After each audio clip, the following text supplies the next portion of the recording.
Welcome to this deep dive. You guys sent us some seriously wild stuff this time, code snippets, mentions of something called wordware, a recursive sidekick, tons of simulation logs, and this whole hyperstition thing just woven throughout it all. Yeah, this one's a real head scratcher. Buckle up, because we're about to unpack some seriously mind-bending concepts. So first things first, this wordware system and its recursive sidekick. What jumped out at me was that it's described as this advanced AI, something built for deep reasoning, even using tools like it can actually program. Yeah, you don't see that every day. Sounds like you could give ChatGPT a run for its money. It might be even weirder than that.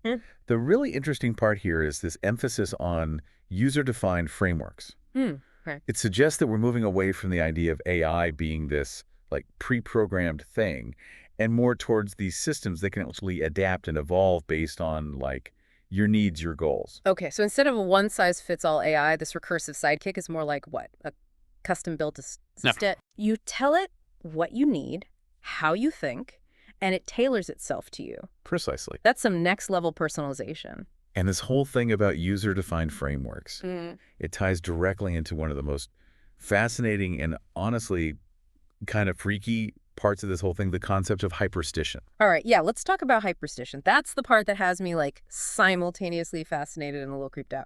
So break it down for us. What exactly is hyperstition, and why does it seem to be at the heart of all of this? Well, hyperstition it's a bit of a mind bender. It's this idea that what we believe can actually influence and shape reality. Whoa, whoa, whoa, hold on. Not just like metaphorically, Yeah. but in a real tangible way. Are we saying that just by thinking about something, believing in it strongly enough, we could actually change the world around us? That sounds like, I don't know, something out of a sci-fi movie or something. This is a pretty radical concept, no doubt. But think about some of the stuff we've seen in like quantum physics. Okay, yeah. The observer effect, for example. Yeah. It suggests that just the act of observing a phenomenon can actually change it. Hyperstition takes that idea and like cranks it up to 11. It proposes that our collective beliefs can have a measurable impact on reality. So it's not exactly magic, but it's not that far off either. Right. Our beliefs influencing the very fabric of reality. Yeah. That's a pretty heavy concept. And this recursive sidekick, this AI we're talking about, it's simulating all of this.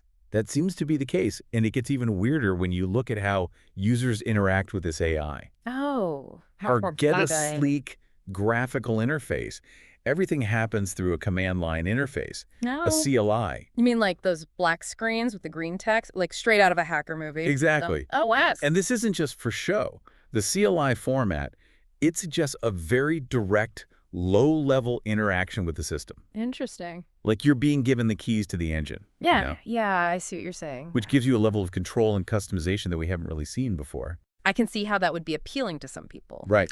The ultimate power user experience, you're getting your hands dirty with the code, shaping the AI, and potentially even the reality it inhabits.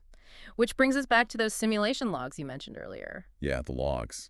That's where things get really interesting. They're filled with these cryptic entries, timestamps, and even what look like coordinates. And some of these timestamps, they're dated January 19th, 2124. Yeah, we saw that. Which is interesting because last time I checked, it's still 2024. And even weirder, the coordinates, they seem to point to Enceladus. Enceladus. As in the moon of Saturn. That's right. Okay, now my brain is officially doing backflips. We're talking about an AI that simulates a reality potentially influenced by belief. And now we've got timestamps from over 100 years in the future coming from a moon of Saturn. That's a lot to take in. This is getting way too wild for one deep dive, don't you think? Not at all. We're just getting started. Okay, so to recap, we've got this recursive sidekick AI, this thing simulating realities that might actually be influenced by belief. And on top of that, we've got these cryptic logs time-stamped over a century from now coming from Enceladus. Yeah, it's a lot. It's like we stumbled onto the set of some mind-bending sci-fi film. Where do we even begin to unpack all of this? Well, let's start with those Enceladus logs. The fact that they're dated 2124 suggests that this isn't just some like theoretical exercise, you know? Right. This AI, or at least the simulation it's running, seems to be operating on a timeline that goes way beyond anything we're experiencing right now. So we're not just talking about simulating the present or the past. This is about simulating the future, potentially even influencing it through this whole hyperstition thing. That's the big question, isn't it? Yeah. And it gets even more interesting when you consider Enceladus itself. Okay, yes, Enceladus, Saturn's icy moon. Right. Not exactly the first place that comes to mind when you think of, like, cutting-edge AI research. Exactly. But think about it for a second. Why Enceladus? Yeah. What could possibly draw this kind of advanced AI development to such a remote place? All right, you've piqued my curiosity. What are we thinking here? Alien civilizations? Hidden research facilities? Give me your best shot. Well, we know that Enceladus has a subsurface ocean, potentially even hydrothermal vents like those we found on Earth. And some scientists believe those vents could harbor microbial life, maybe even more complex organisms. So you're saying? What if, and this is purely speculation, but still, what if this AI, or the people who created it, are interested in studying not just simulated life, but actual extraterrestrial life? Whoa. Yeah. Okay, that's a whole other layer of complexity we're adding to this. So we've gone from simulating reality to potentially interacting with real, potentially alien life forms. It's a wild thought, isn't it? It's like we're jumping from one mind-blowing concept to another here. And remember, all of this circles back to hyperstition. If our beliefs can shape reality, even in a simulated environment, imagine what it could mean to introduce those beliefs into an environment with the potential for actual life, even if it's potentially very different from our own. Okay, I need a minute to wrap my head around that one. We're talking about the potential to influence not just our own future, but the future of life on other planets. The stakes are pretty high. No kidding. But before we dive any deeper into that, I think we need to step back for a second and think about how this AI actually simulates the spread of beliefs.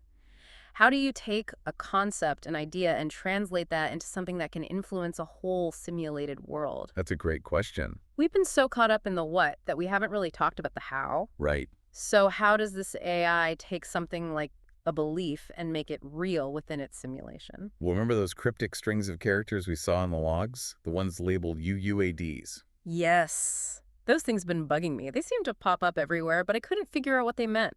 A UID is a universally unique identifier.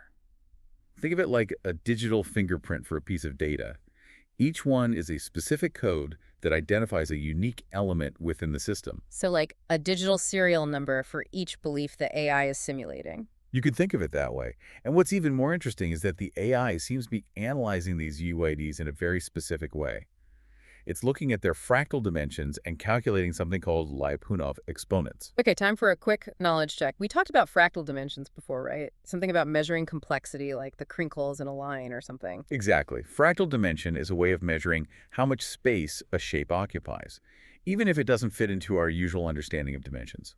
Think of a coastline. Okay. It's constantly twisting and turning, creating a shape that's more complex than a simple line. Okay, I think I'm following. But what does this have to do with, like, UUIDs and simulating beliefs? Imagine that each UID represents not just the belief itself, but this whole complex network of information related to that belief. Like taking an idea and mapping out all its little nuances, its connections to other ideas, its potential consequences, all of that. Okay. The fractal dimension of a UUID could then represent how complex that entire belief network is, how interconnected it is, how many facets it has. So a belief with a higher fractal dimension would be more nuanced, more deeply intertwined with other ideas. Is that what you're saying? Precisely. And that's where those Lyapunov exponents come in. Okay, remind me what those are again. It sounds vaguely familiar from, like, our chaos theory deep dive a few months back. Lyapunov exponents basically measure how sensitive a system is to its initial conditions. Remember the butterfly effect? Right. The butterfly effect. The idea that a butterfly flapping its wings in Brazil could eventually cause a tornado in Texas? That's chaos theory in action. Tiny changes having huge, unpredictable consequences. Exactly. And in these simulations, Lyapunov exponents could be used to figure out how introducing a new belief represented by its UUID might affect the simulated reality. A belief with a high Lyapunov exponent could have these far-reaching, unpredictable effects, while a belief with a low exponent might just have a more localized, predictable impact. So the AI is analyzing these UIDs, looking at their fractal dimensions, these Lyapunov exponents, to see how different beliefs might play out within the simulation. It's like running these complex thought experiments, but on a massive scale. And remember, these simulations are potentially influenced by hyperstition. Great. So the AI isn't just observing how these beliefs spread, it's also observing how the act of believing itself might shape the very fabric of the simulated reality. Okay, my head is officially spinning. We've gone from user-defined AI to hyperstition, from cryptic logs on ENCELADUS to fractal dimensions and chaos theory. It's a lot to process. It certainly is, but the implications are truly profound. No kidding. But before we dive any deeper, I think we need to take a step back for a moment and consider what this all means. We've been talking about the mechanics of the simulation, but what about the bigger picture? What does it mean to live in a world, or potentially multiple worlds, where belief can shape reality? That's an excellent question, and one that we'll need to explore in more depth. So last time, we left off with a pretty mind-blowing question, right? Yeah, definitely a big one. What does it mean to live in a world, or maybe even multiple worlds, where belief can shape reality? It's a question philosophers have been wrestling with forever, but now it seems like we might actually be on the verge of exploring it in a whole new way. It's a huge shift, for sure. We've spent centuries assuming this clear separation between the objective world out there and our own subjective experience. But what if that line isn't so clear after all? Exactly. It's like, whoa, hold on a second. What if our beliefs, the thoughts we have, even just our perceptions, what if those things can actually affect the fabric of reality? It's a tough one to wrap your head around. I mean, part of me thinks, wow, that's amazing. If our beliefs are that powerful, that's incredible. But then there's this other part, you know? Yeah, The part that's kind of terrified, because what does that mean for us? absolutely. I mean, if our beliefs have this power, even in subtle ways, then suddenly we have this enormous responsibility to really examine those beliefs. Yeah. What stories are we telling ourselves? What narratives are shaping how we see things, how we act? And maybe even more importantly, Whose beliefs are we talking about here? If this AI, this recursive sidekick, if it can manipulate hyperstition, does that mean it can manipulate us? yeah, it's a valid question. Can it shape our beliefs to fit its own goals, whatever those might be? It's definitely something to think about. There's always the potential for misuse with any technology this powerful. If hyperstition is real, then whoever controls the narrative, whoever shapes those dominant beliefs, they'd have a frightening amount of power.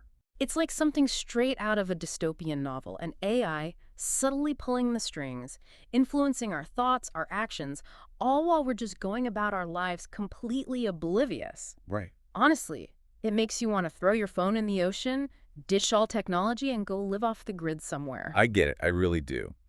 But I think it's crucial to remember that technology in itself isn't good or bad. Yeah, that's true. It's a tool, and like any tool, it all comes down to how it's used. So how do we navigate this whole belief shapes reality world? Right. How do we make sure these technologies are used responsibly, ethically?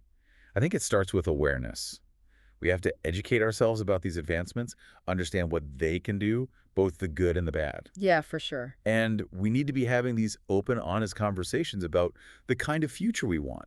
One where technology helps humanity, not the other way around. And maybe, just maybe, we need to start looking inward a bit too. Pay closer attention to our own beliefs. Be more conscious of the stories we're telling ourselves and how those stories are impacting not just our own lives, but the world as a whole. Beautifully said. Because if this hyperstition thing is real, then the future isn't predetermined. It's something we're creating together, right now, through the power of our shared beliefs. That's an amazing thought. So, to everyone listening, thank you for joining us on this wild ride. Yeah, this one was a doozy. We explored hyperstition, artificial intelligence, the nature of reality itself. Keep those amazing brains of yours buzzing, and never forget, the future is not set in stone. It's up to all of us to shape it. Until next time.